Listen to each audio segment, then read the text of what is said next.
Biotech companies, of course, we can benefit by reiterating drugs quickly, knowing what works and what doesn't work. Pharmaceutical companies are starting to get into the game, and we're very excited about that. Liz has been the first person in the world who has treated herself with, or has been treated with gene therapy for aging. First time in 2015 and second time in 2020. And I mean, look at her, you know, it works. And those people could potentially be saved by the medicine that my company and other companies are making that outstrips today's technology. So I want you to get that deeply ingrained in your brain, that it's time for a change. But what if we change one gene? We double the lifespan of the lifestyle mouse. We don't have to worry about diet, and we don't have to worry about exercise. That's the power of the gene.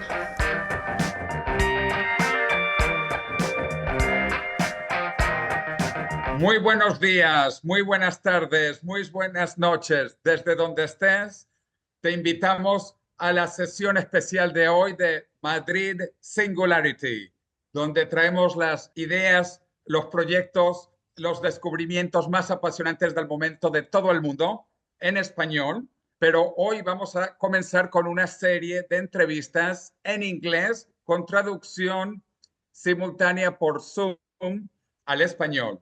Así que la entrevista va a ser en inglés con la traducción para la posteridad en español y podremos recibir preguntas tanto en YouTube como en Zoom, en español o en inglés. Y hoy, en esta primera oportunidad, tenemos una estrella que se llama Liz Parrish. Y ahora voy a cambiar a inglés.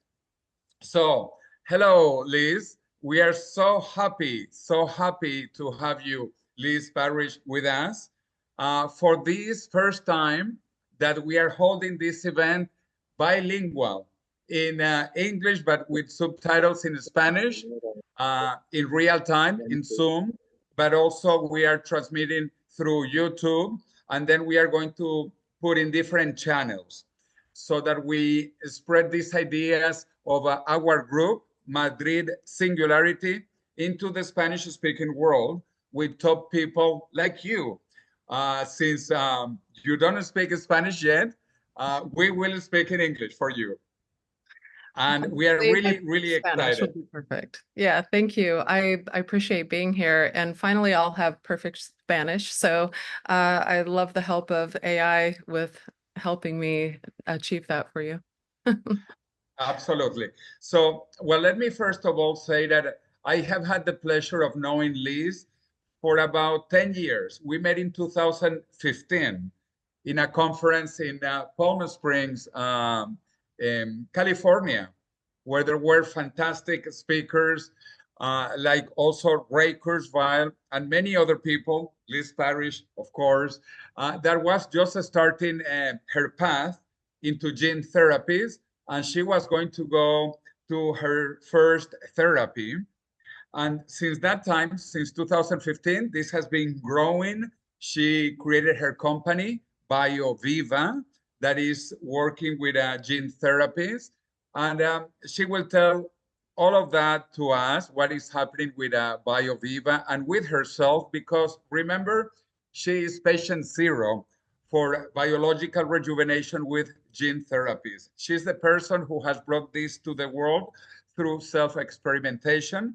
Some people say biohacking. So you are a fantastic biohacker, and we all admire you. I mean, what you have done really is incredible. You have a lot of courage. You are very bold, and we appreciate what you are doing for you, for medicine, for longevity, and for the world.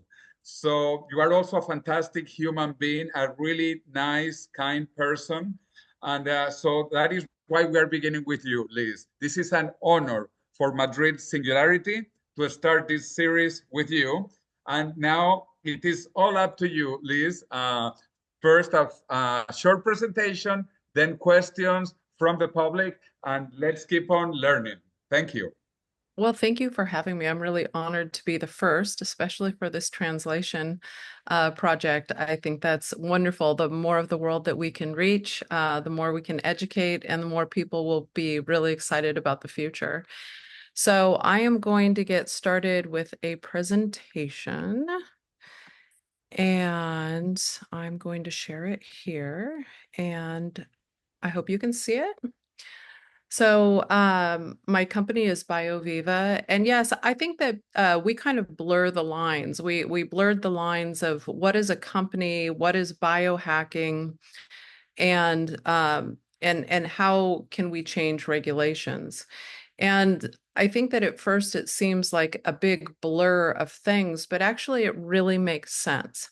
As we work into regenerative medicine, and especially in the gene therapy space that I'm going to be talking about today, for the first time in the world, we're making drugs that people want to take.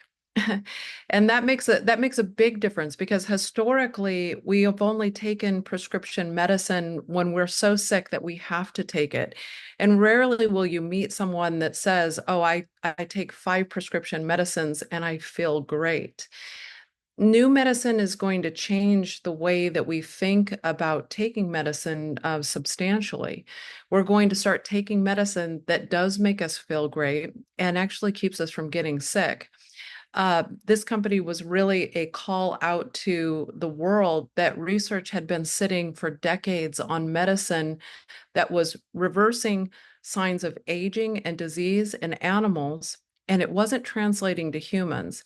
And it wasn't because we didn't have enough animal data, there just didn't seem to be a road that regulators understood for this type of medicine that would help people live longer and healthier.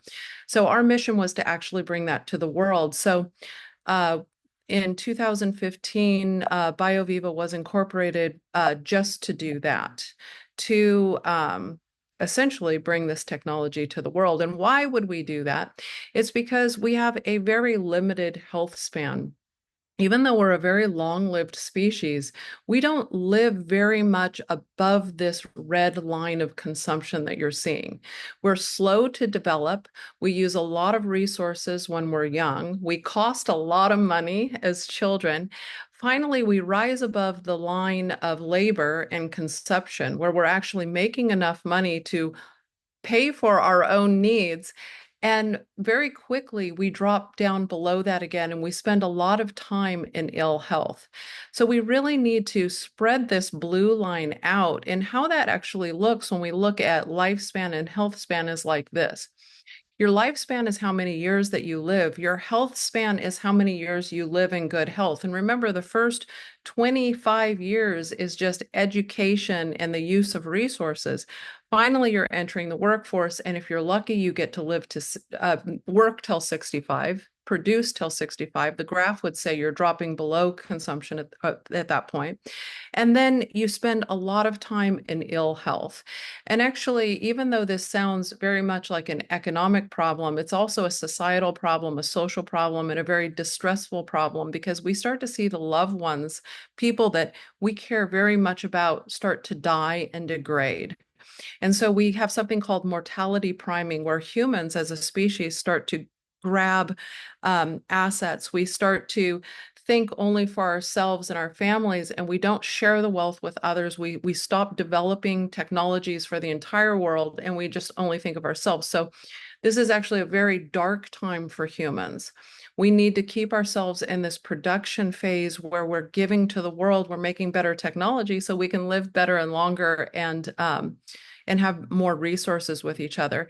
So when we look at regenerative medicine and something like gene therapy, we could actually take this health line and we can not only extend it, but we could maybe even extend this trajectory, this vector into the future quite significantly, because if we can create a body that regenerates faster than it degenerates, which is what aging is cellular degeneration over time, then we could actually live an extremely long time in health, and really bring to the world so much more than we can in our limited years.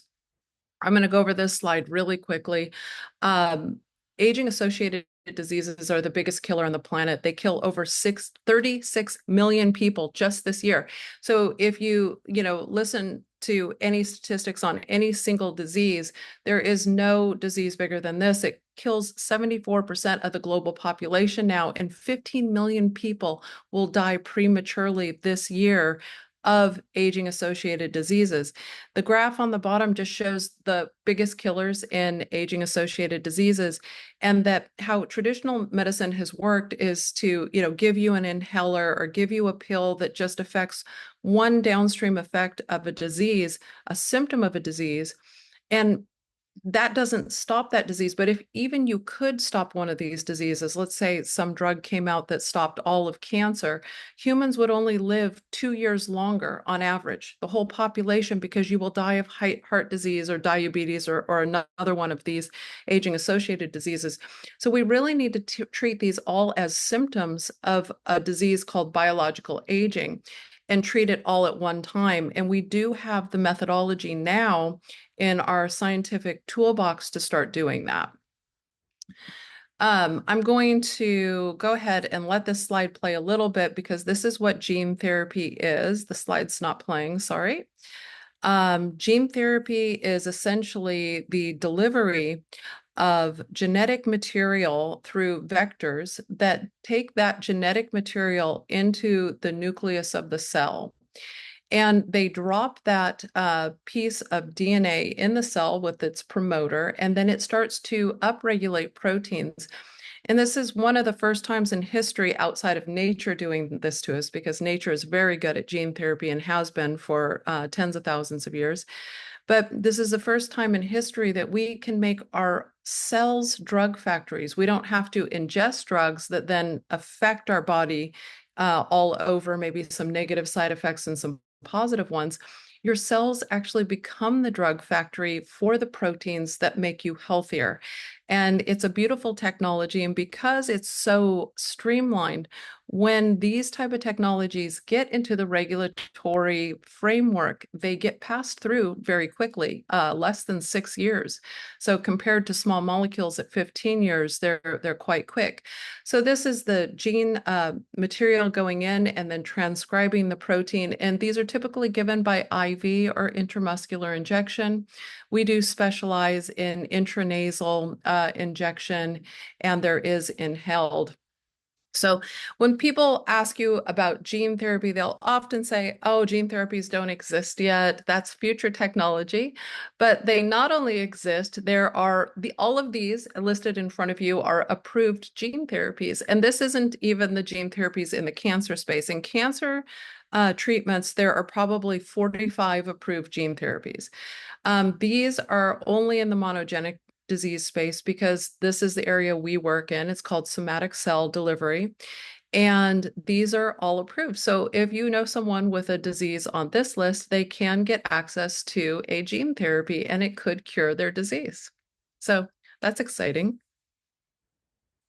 Again, gene therapies are typically given by injection or intravenously. You just sit and have the gene therapy dripped through a serum into your body.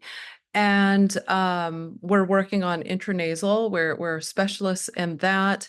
Inhaled treatments are coming for things like cystic fibrosis.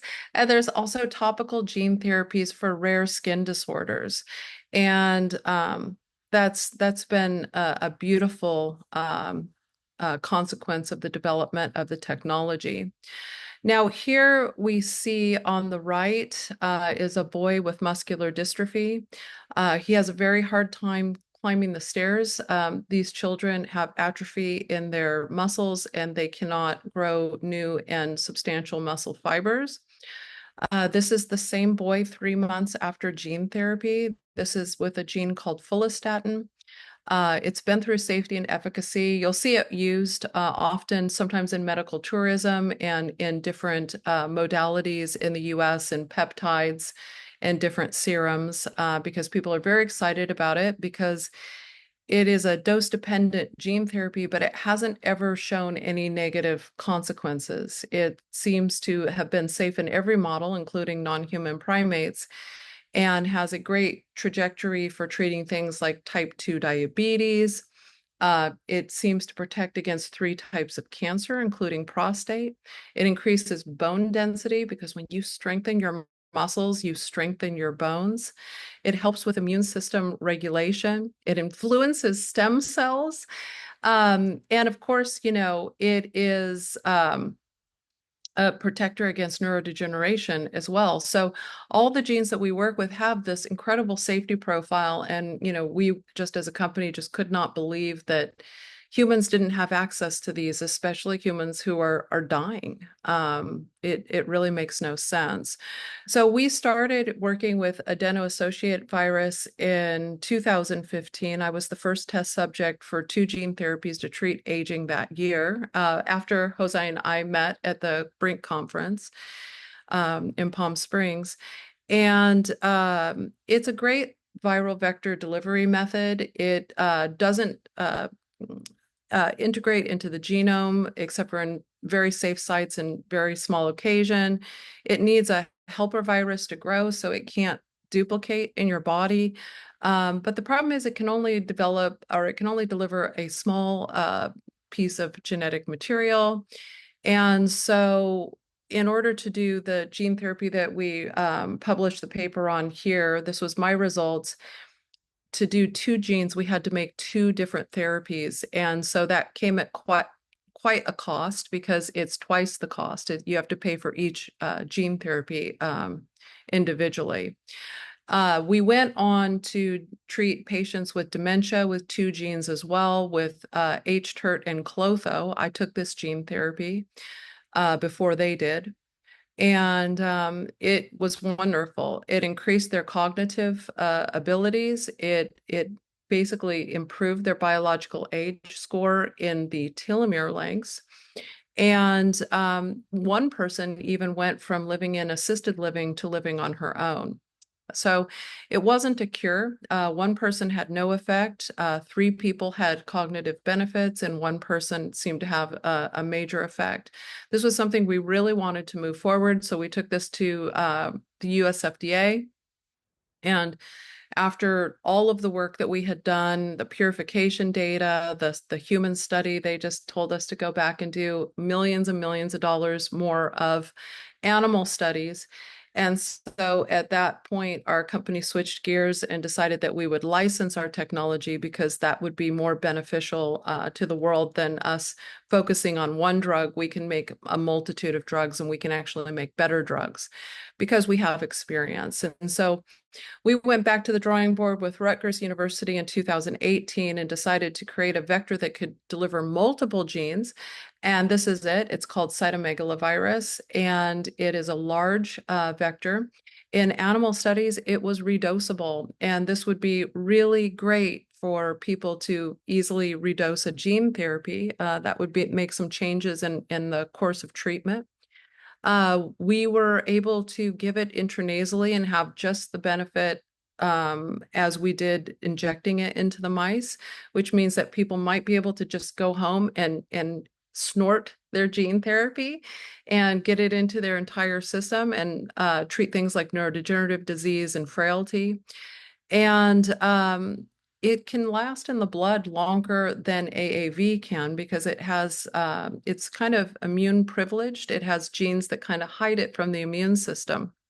So if you're interested in that paper, that's in PNAS, and you can go and you can read about this gene therapy and what it did to the mice.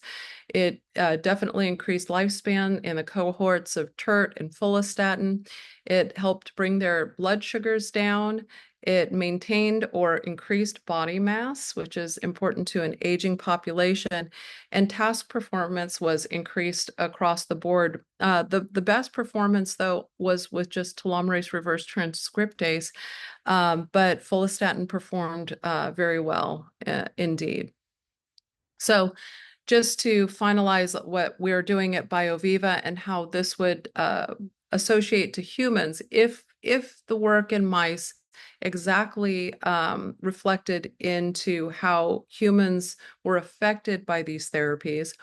The mice, when we started treatment, would have been about the age of 56 to 62. There's some argument there.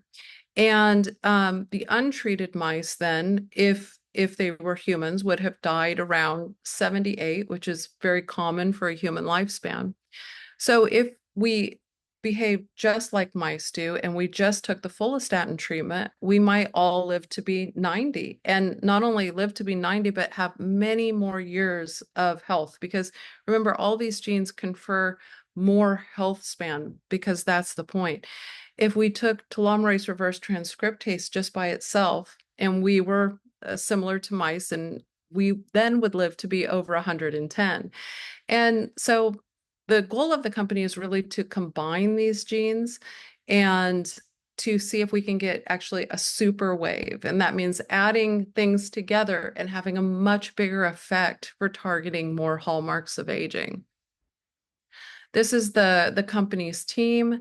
They're fantastic, from people who have worked in big pharma to university specialists to George Church, who is, the professor of genetics at Harvard, to medical doctors and visionaries of aging research like Aubrey de Grey. So we're very thankful for that.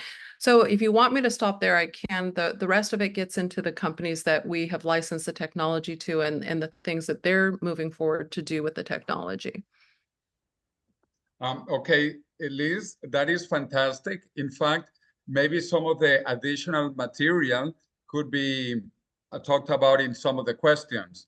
Okay. Because, yeah, there is a lot of interest, and we have people both here online and also on YouTube watching the live transmission.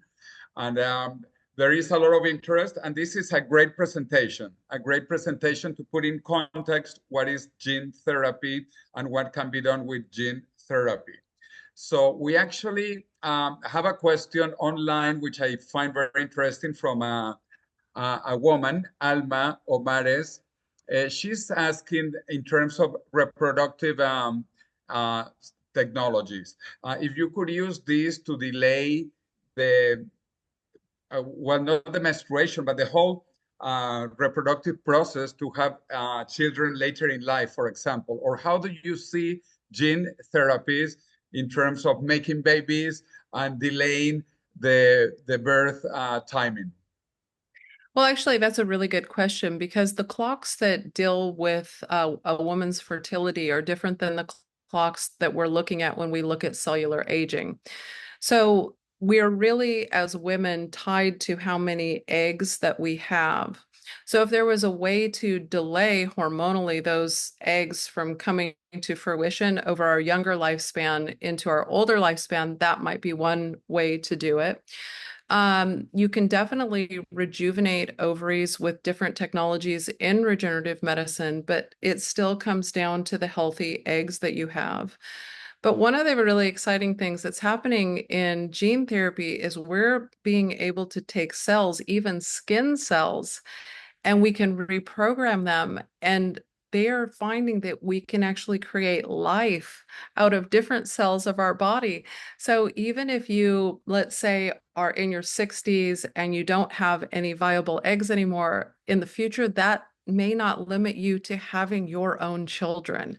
As long as we have your genome in your cells, we will have the ability to actually build life from that, and even traditionally. So in what will look like a traditional sense of building life. Beautiful, beautiful answer.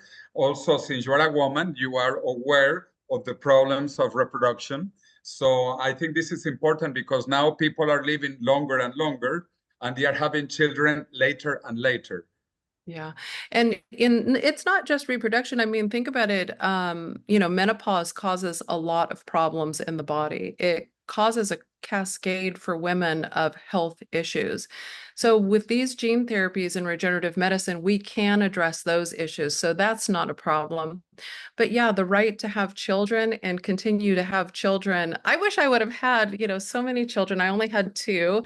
And I know that I'm lucky to have had those two children, but I love children, and I would love to be able to continue to have children later in life. But you may also be asking this question due to the aging associated issues that come with menopause, and those will be addressable for sure. Beautiful. We have actually several questions by women. I'm really happy to see many women asking questions on the YouTube channel, but we also have several people connected here. So let's give a chance to someone here in the Zoom if they want to ask a question. Otherwise, I will read the questions from the YouTube channel. So anyone volunteers from the people connected here? I could propose Madalena. She has questions about everything. So Madalena, I'm pretty sure you have something to ask.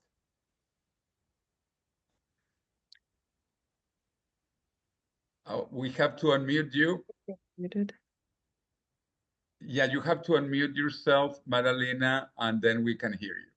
Yeah. Hi, Liz. Hi. Good. Hi. Congratulations first for everything you did. Very impressive.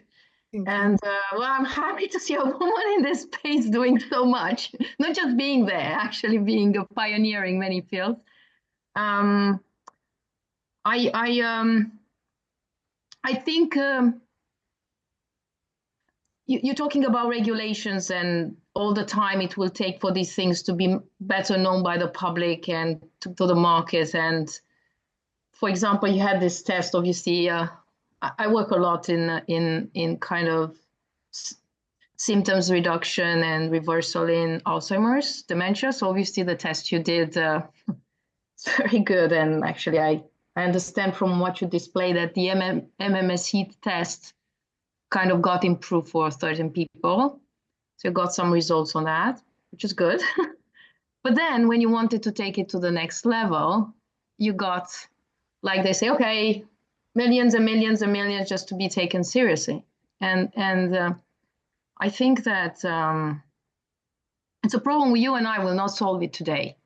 Mm-hmm. But we surely should be doing something about, from the time we have something which is a good idea, it works, it gives results, how can we get it quicker? And how can we have companies like yours or even what I do just kind of be more sustaining what we do?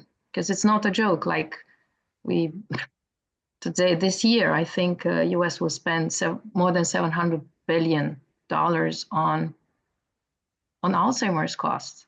And if it's so urgent and so important, why should you, Liz, come up with I don't know what to move forward if you have already results? So I think it's a challenge, and I don't think we will solve it now. But I was just wondering, what did you do after you had this test? Because I think you had this test. I probably seen it like something like 2 years ago. This 5 people test you did. I think you reduced some beta amyloid and in the process and something like that. I think I've seen a video like 2 years ago about that. What kind of support and kind of not big support you got once you did that?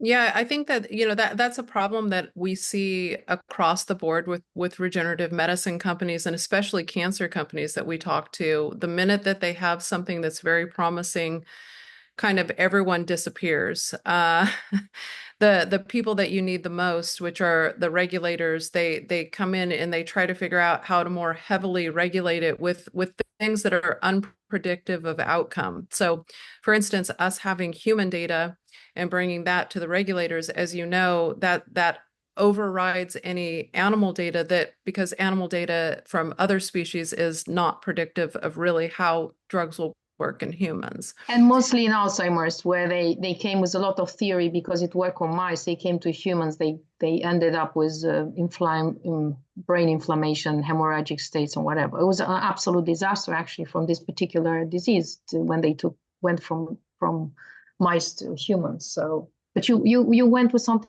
on humans. So yeah. What happened next? That was 2 years ago. What happened next? Why didn't you get any support? It's one of our biggest issue. Medical issue on the planet and in US.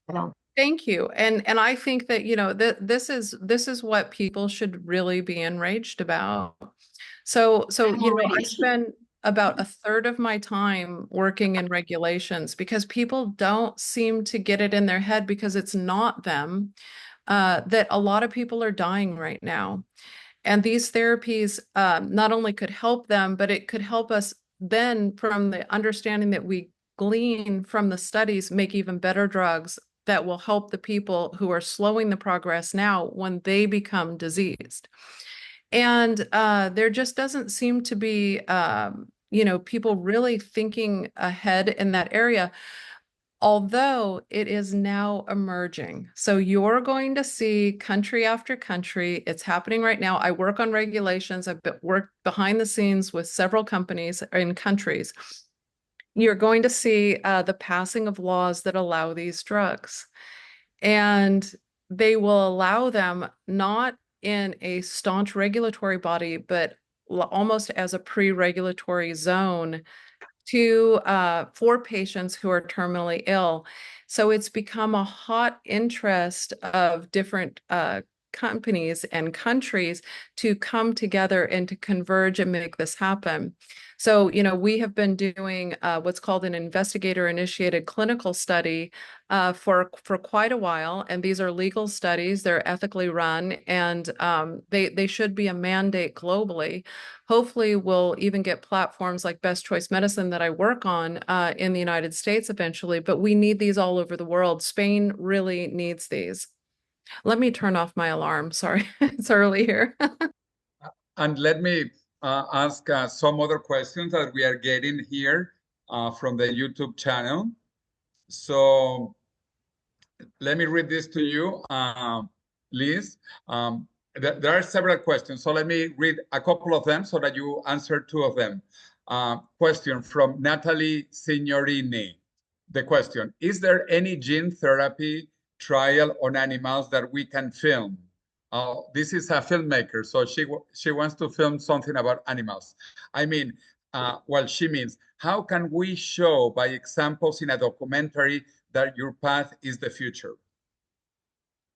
Well, they could talk to our team and our partners in China. They're going to be doing a non-human primate study, and it's going to be a nice study because it's in old non-human primates. These are, monkeys, and there'll be no sacrifices. I don't go for killing animals for studies, so I'm like this longevity person all the way around, I guess. So they could ask them if they could follow them. Again, we're just right now focused on making really good drugs, and they're doing the testing of those drugs over there now. So maybe that's a connection. Okay, let me read another question from Miguel Lopez de Silanes. He's connecting from Florida. Can you go deeper on the effects of gene therapy in animals other than mice, like pigs or monkeys, genetically more similar to humans, and if the AI models can speed up adoption?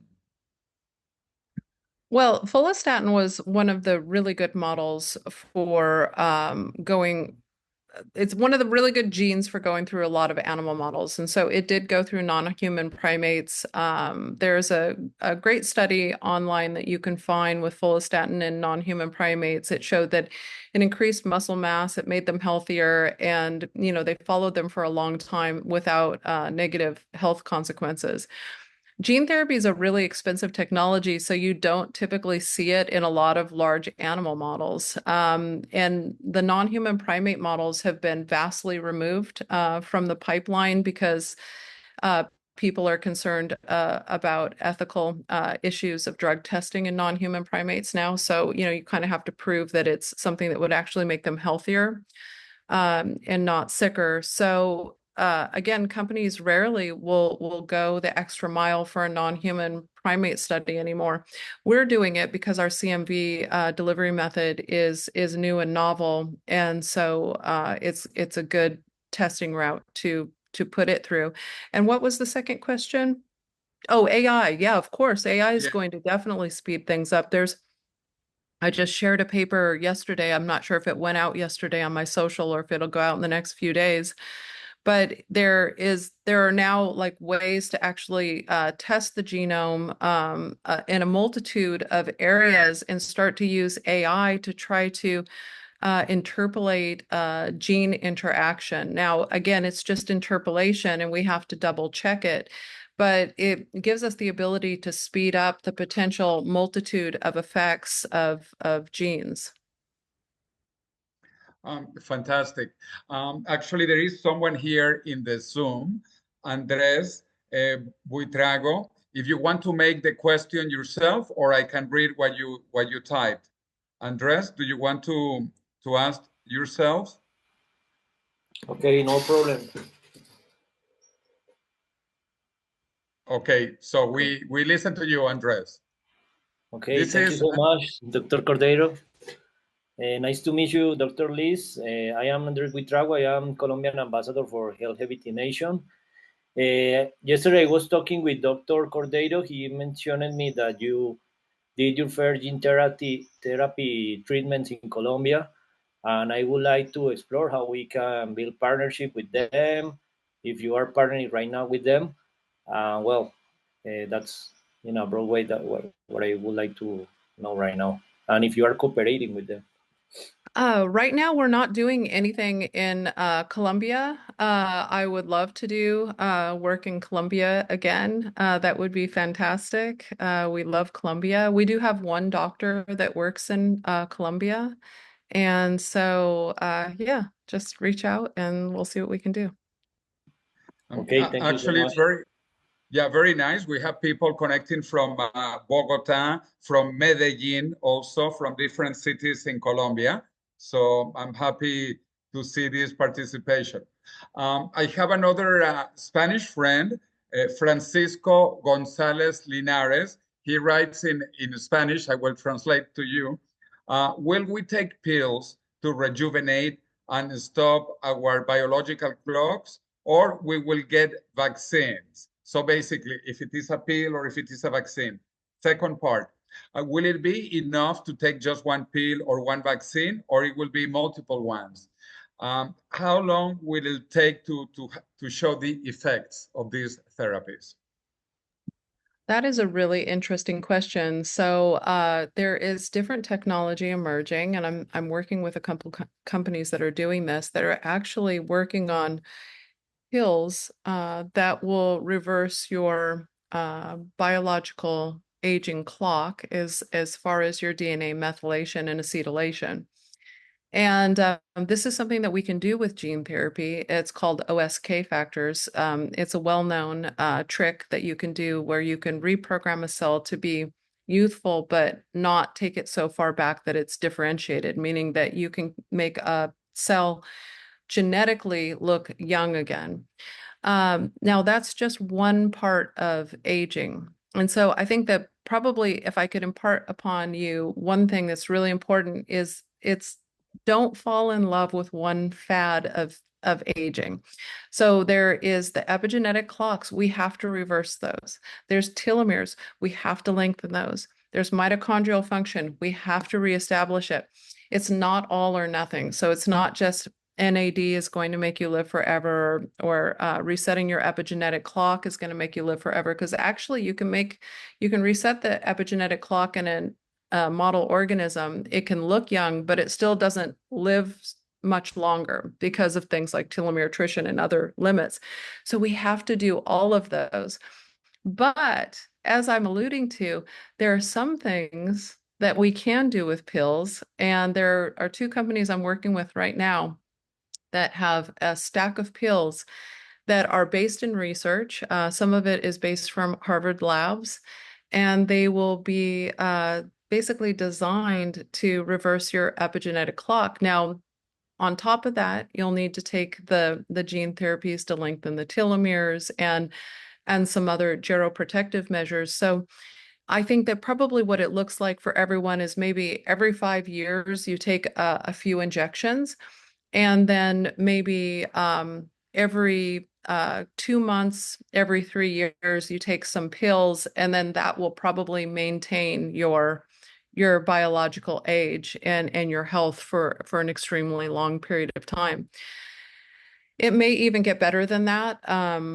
There are some slides that are in my deck also that deal with some other companies that I'm working with that will be delivering gene therapies in stem cells as well, also dealing with your stem cell attrition issue. And these will be your own cells and they'll be reprogrammed. And so this sort of technology stacking is where things get really interesting. But it's not going to be something that you have to do for 3 hours a day or, 2 weeks a month. It's really going to be kind of set it and forget it for a while and then reset it and then forget it for a while. Because some of these gene therapies could last up to 10 years in your body or more. So, they'll be with you for a long time.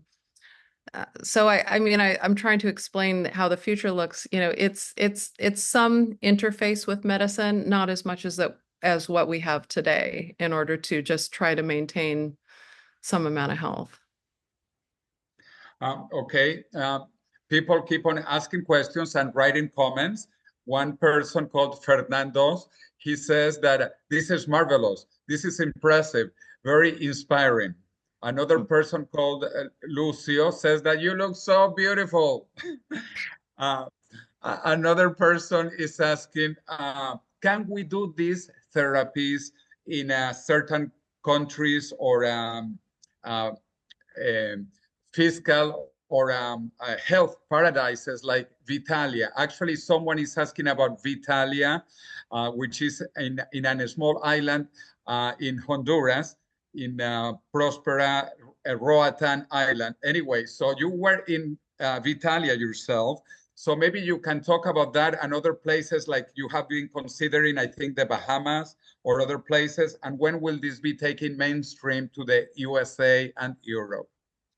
Yeah, well, the Bahamas just signed a law to allow the use of gene therapy in a pre-regulatory zone, and that's really exciting. And right now they're just setting the rules so that when companies come in, they have guidelines so that safe technology comes in. There are other locations where you can get access to some genetic treatments now. There are also places all over the world where you can do gene therapies by consent. So you need to reach out to companies who do those. We work with a company called Integrative Health Systems, and they specialize they don't give gene therapies, but they specialize in connecting patients with medical doctors, and then they can proceed forward if they see that is something that both parties want to do. So these technologies do exist, and they exist in the world in ethical and moral sandboxes. And you'll see more of these actually popping up, maybe in the Middle East pretty soon, and in Asia as well. There is big interest to treat the aging population there with good technology. So it really is emerging, and I'm hoping I've definitely already contacted the new politicians coming into the US about, accepting my best choice medicine plan, because I think that completely deregulating things isn't the way to go. Actually, creating an ease of regulation for terminally ill patients so that we can get good data, make safe drugs, and then move them into more youthful populations to keep them from getting sick is probably the way to do it. Okay, fantastic. Let me read also some quick comments and questions, also from many women. I'm really happy we have a lot of participation. For example, Ingrid Diaz Arevalo asks if these gene therapies could help to, how we could say, to eliminate adenomyosis. Gene therapies for adenomyosis. I don't know if you are familiar with that female disease. I actually am not familiar with that disease, and so I'm sorry. She should definitely reach out to the company, and then we'd have a scientist look at it and send it back. Okay, it is an uterus-related disease. I am not familiar either myself. I actually had to Google the word adenomyosis. So Ingrid, sorry, we are not knowledgeable about that disease. Anyway, two other questions here. Alma is asking if we could use artificial uterus after menopause? I think that that is a really growing area of excitement. Replacing biology is very tough. There may be ways to do a new environment in a person's own body, and then of course there are surrogate people who carry children for people already. But I think that this is something that scientists have been working on for a very long time. It could probably come to fruition. There are ways now that they're able to take other embryos and they're starting to raise them to fuller stock, let's say. A human has a long gestation time. And arguably, what would be really cool is if you could double that gestation time, if you weren't limited by the biological size of the mother, because when babies are born, they're so super dependent. If they had longer gestation period, maybe they would be a little bit more prepared even when they're born. Maybe you could even stock their immune system up and everything else. But, there is that definite loving touch between a mother and her child. And so hopefully we can still keep that really intimate connection as well. Okay, we have another related question from Encarnacion, and she asked about menopause again. If some of these therapies will minimize the effects of menopause. Yeah, for sure.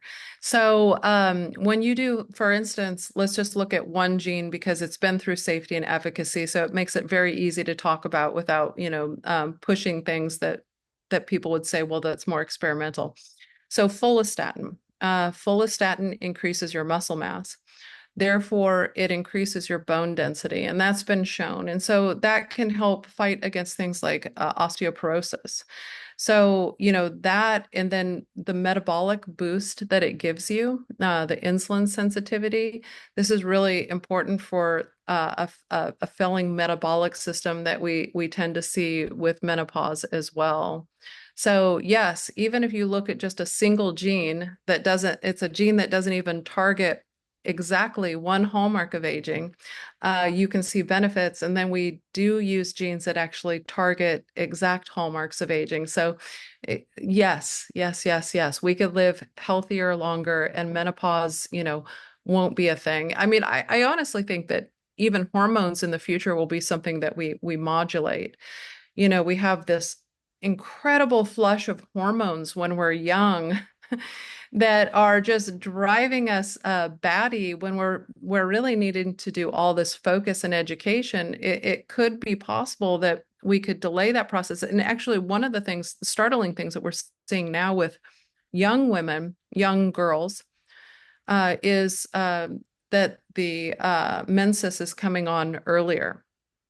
I mean, really young. Some girls 7 and 8 years old now are starting their menses, and that means they're starting their ovulation cycle. And when you start that, you're going to run out of eggs sooner. So they're basically losing a lot of viable fertility tools for the future. So the future human might be actually modulating things more on the early end hormonally than on the later end of our ages. And that is very controversial now, but it could be beneficial to the species. But as far as the physical aspect of menopause, we can target that by just reversing cellular aging. So that you won't have to worry about. But how many eggs you have, I know this is a continuing problem because today in the world, look, women still make less than men. We still don't have a strong equality. We're expected to work. We're expected to have children. We're expected to take care of those children. And like you really, until you've established your career, you've done all of this education and established a career, you wouldn't even have time or the money to put your best effort into doing that. So there's a lot of crunch for women because right when we're finally have the bandwidth to maybe have children, we're out of eggs. and it's a startling consequence of modern society as it is now. I think it will change vastly for the future. Okay, we have 2 more questions from people in the Zoom chat. If Jose Cruzet wants to make the question, or I'll read it, and the same David. If David, you want to ask the question, or I'll read it. Jose, are you there? Yes, I'm here. I'm here. Yeah. Okay, so go ahead with your fantastic question. Yeah. Well, I'm taking NMN because of the results that it increases it. Well, at least it reduces the shortening of the telomerase. Can you compare how NMN works? Well, let's say the gene therapy, how much better it is by comparing to taking NMN? Well, when we look at, so I work with Bill Andrews, and he is the best person. So if you send a question like that to the company, he will answer you. But how he has always answered me is that by using small molecules in these processes of nutraceuticals, they have never been able to extend the telomeres. The gene therapy does do that definitively. I have, oh my gosh, on here, I have my last telomere results that just came in. And they're even longer. And this is something that outside of doing something disruptive to the body that actually makes it so your bone marrow turns over and you have the appearance of longer telomeres. Now you can actually take a toxic dose of a substance, and that would make your bone marrow turn over and you would have the appearance of longer telomeres. And that's probably what happens when people go to space and they have this short span where they have long telomeres, and then all of a sudden they're short again. As a matter of fact, they're even shorter. So you always have to be careful what you're doing. Remember, I'm not against it, but when you're taking a nutraceutical, you are taking a never before seen dose of something that doesn't really exist naturally in nature, right? So I don't know what results you're getting with your telomeres. You should talk to him about it. He is a specialist in that. I am not a specialist in MNM. I actually, if I take like an NAD booster, since I've taken the gene therapies, I actually don't feel very good. I think that my cells don't like to be driven. They like to be in stasis, but I just wanted to show you guys my telomere length. This is my telomere length. Very good, very good. So this is it continues to increase. Now, if NMN, sorry, because I said that wrong last time. If it actually is keeping your telomeres from shortening, that's fantastic. That is great. If it could lengthen them, hey, fantastic. No, it does not. It does not lengthen them. If it keeps them from shortening, I think that that's great. That would mean that it would be putting them in your cells into some sort of more stasis and less cellular turnover, or maybe better cellular replication. I think that like one thing, especially if there's a lot of ladies listening, don't exfoliate your skin. Don't do things that create lots of cellular turnover. Because when your cells have to divide, your telomeres are going to get shorter. And telomeres are in 24 species definitively linked to the lifespan of those species, including humans. So it's not how long your telomeres are, it's how fast they shorten. So some species have very long telomeres.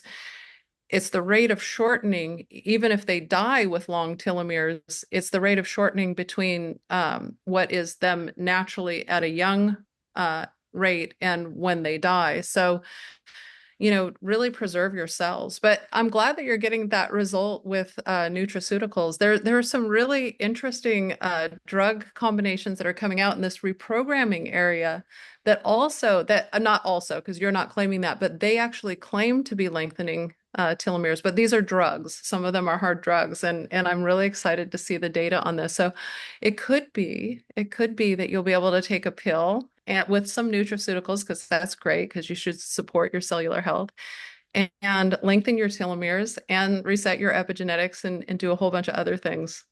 So we'll see. Let's hope. Thank you.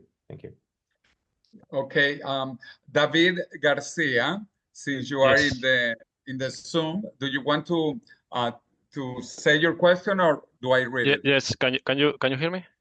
Yes. Yeah. Okay. Right. Hello, Liz. Hi. Yeah, actually, I have lots of questions, so you can just cut me when Okay, when you are bored. good.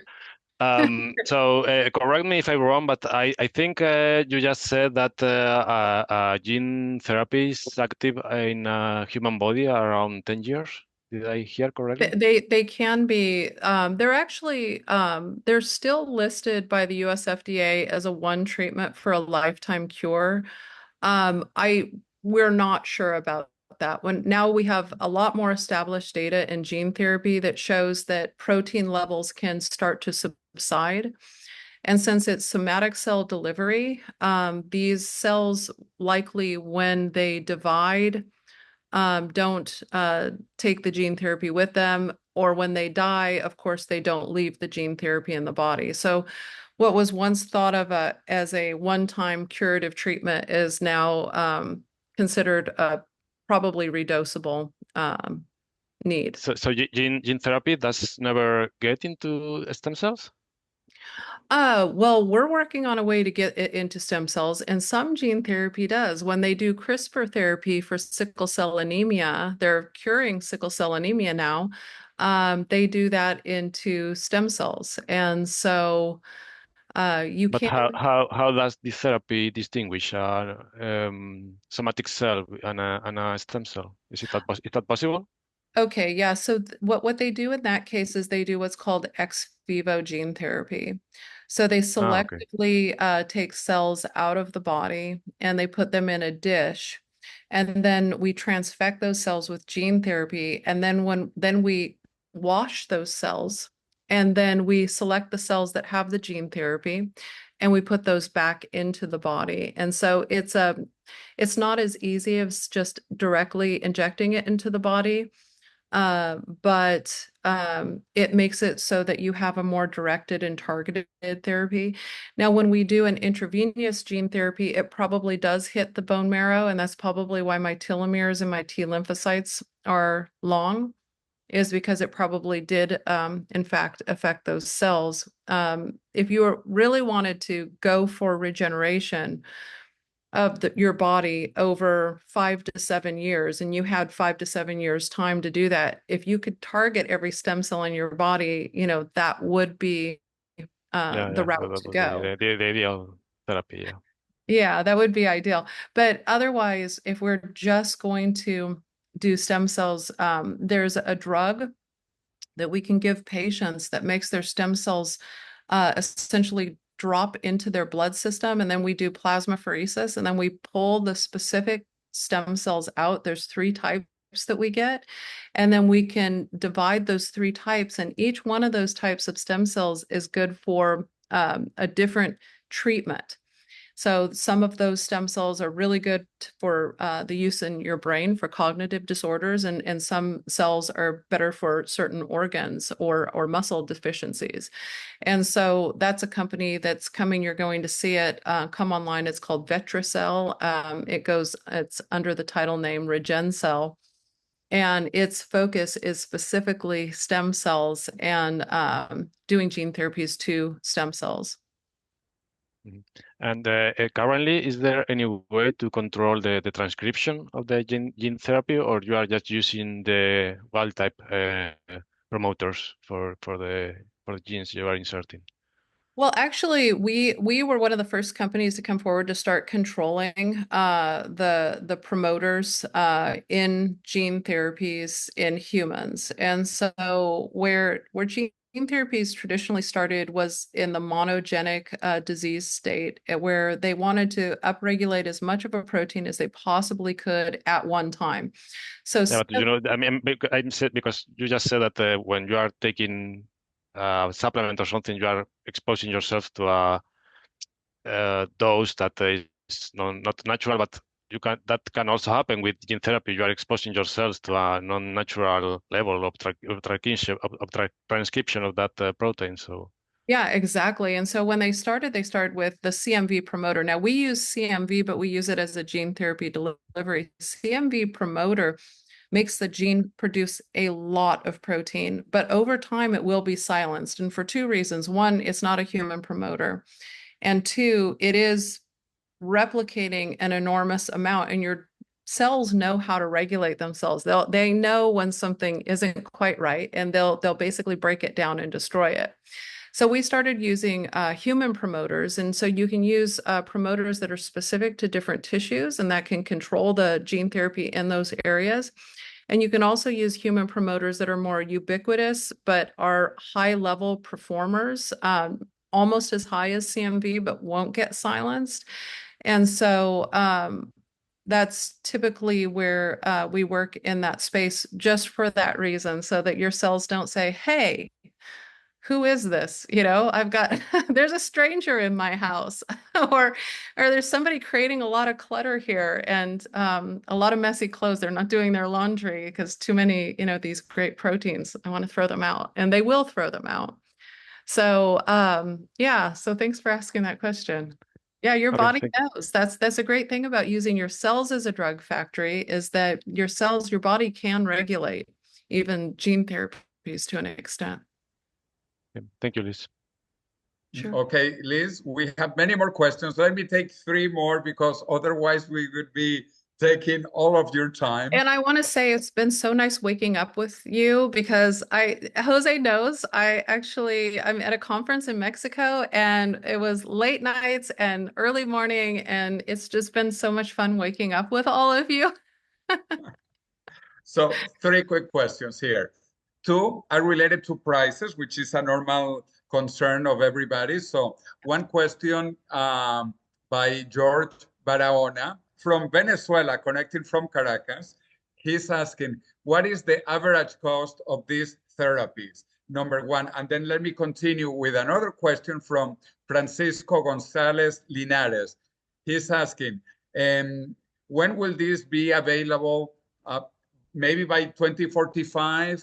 Maybe before, and is Ray Kurzweil right on his timeline for the singularity and longevity escape velocity?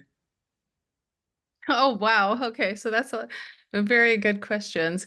You know, right now, gene therapies are considered the most expensive drugs on the planet. And I think that that's by design. I feel that what the world is trying to show is that we cannot afford these therapies, and you can't afford them. And that's just not true. So when we look at a gene therapy in the United States, if your child was born with spinal muscular atrophy, you either have $2 to $5 million, it varies based on the weight of the child, or your child dies of that disease. That's really unethical. It's unnecessary. When we look at offshore development of these technologies in these early regulatory paths, these pre-regulatory paths that are run legally, we're looking at a fraction of that cost, but it's still expensive. It's still like in the $100,000 to $300,000. But you can see in comparison by scale, that is a lot less. As more people are doing them, that this will become very ubiquitous. I mean, it'll be affordable. Probably governments will even pay for it. I think that we could easily get the cost down to $50,000 for a gene therapy. And remember, this is something you don't have to take a pill every day. You take a shot, and for 10 years you forget about it. And there's a lot of power to that technology. So the more people we treat, the less it's going to cost. As far as his trajectory, you know, it really all depends on people demanding access to medicine, because the thing is that even with all the AI in the world and all of these great treatments that have already shown benefits in model organisms, unless people demand access to the technology, it doesn't get developed. What we found is investors are very eye on the prize sort of thing. They every new shiny thing that comes, they go invest in that. And we really need to follow up on medicine. We have to follow up on living longer so we can see new technologies happen. We need to invest in this space so that these drugs, each one of them gets developed enough so we know how it works, and in combination with other drugs, how it works and how to solve a big problem. Again, remember, we went over that question about what does a future therapy looks like? Well, it looks like taking some pills and some injections and some stem cell rejuvenation and things like that. But that doesn't happen overnight. That might happen for some very rich people right now who go and do those kind of things, but that doesn't happen for the rest of the population. And it's not enough data to mandate the drugs for everyone. So we have to get out there. We've got to really push our governments towards approving these technologies, at least for the terminally ill. And then we have to remember we are all terminally ill. We are all dying from biological aging. And so therefore, we have to treat that like that's happening today for us to get access to the drugs when we need them. So I'm not very good on dates because I feel like a bunch of this should have already happened. I feel like we should be right on the precipice of longevity escape velocity based on the technology we already have, but we don't have it in enough bodies to prove that. It's absurd. Okay, that's a good point in terms of longevity escape velocity, because that was the question of someone. If we could reach this by 2030, just let me say something, because Evolution Foundation in Saudi Arabia is financing this XPRIZE, HealthSpan XPRIZE, with the XPRIZE Foundation, which is the biggest prize in human history, $101 million, if we rejuvenate 10 years at least by 2030. So this is the goal, and this is creating a lot of momentum. So I am still very optimistic that we might reach longevity escape velocity by 2030. One, because Ray Kurzweil is committed to it, and two, is because of this new XPRIZE for 2030. So what do you think about that? And then there is one final question. So I'm going to talk to Peter Diamandis here at this conference on Sunday. That's what we're going to talk about, the XPRIZE, and I'm going to be on stage with one of the companies that BioViva is licensing to that has entered the XPRIZE. And then I've got another company that is just in the United States, not too far from here, who has also entered the XPRIZE to win it. I mean, I think that it's really exciting. I think that it really, the $101 million, I mean, should just be given to 50 companies so that they can traject to doing their research and development. But I think that it's a nice incentive, and it certainly worked in privatized space travel, didn't it? That was the first XPRIZE. It got, I think it was only like $1 million or something prize, and 10 million. People spent like 10 times that to win the prize. And so I think it's exciting. And what I'm working on is making sure that there's a regulatory zone that we can actually do the testing, because, you know, as by the guidelines of the XPRIZE, you have to prove in humans in a legal regulatory zone that you have actually accomplished those tasks within 7 years. And so, you know, part of my job is to make sure that we have a zone that is up and running very quickly in order to get these drugs tested. Okay, we have one final question, which is very interesting, from Italy. Natalie Signorini asks, Italy. Do your family members, husband, children, relatives, take the gene therapies that you took, and so that you are not alone and lonely one day in the future? Are they going to take them? If they are taking it, and how many more people are taking some of these therapies, I think? Well, actually, quite a lot of people are taking these therapies through private means now. I think we have the data on 52 or 53 people now, but there is a lot more data that we don't get. So we only get data if a person signs that we can see their data, and most people don't. So we work with companies that offer these type of technologies in combination with, they have to show the data and we have to scientifically publish the data. So there are a lot of people now who are participating in these type of therapies. And you're just going to see that growing. And of course, you know, we want to use that data. So if anyone is listening and they go forward to take one of those, please share your data with us. You know, make sure you're using a provider who is going to be accountable for the science and not just give you something and that we don't know what it is. We need to know what it is. We need to have, it signed off on that the study is ethical, even if you're a relatively healthy person. And we want to use that data to make better drugs. So I'm not sure if I've answered that question or not, but yes, there are definitely, I'm not the only genetically modified person anymore, like by a long shot. Yeah, fantastic. But any family members? My family. My husband now is saying, okay, I have to take the gene therapies. I'm tired of this. You have to give me these gene therapies. And so we'll see if he's going to do it. He's a lot more shy about taking new risks than I am. And my kids, I intend to live a very, very, very long time with them. So when they're ready, I would love them to join me.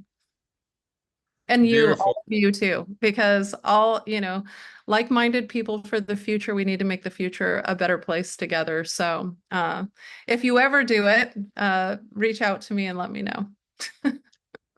Yes, many of us will be probably taking some gene therapies in the future. And we are so happy and so proud that you took the leadership in being the first patient zero, in this therapy. So we are very grateful to what you are doing. We are very happy. We are learning a lot, and we are taking your message into Spanish language as well. So awesome. Yes. That's amazing. Yes. And because you will be living longer and longer, you will have enough time to learn Spanish. Yeah, and I know a little bit. I can't speak it. It's so bad. I can say muchas gracias, but that's like anything else is like just you'll make fun of me. You'll make fun of me for sure.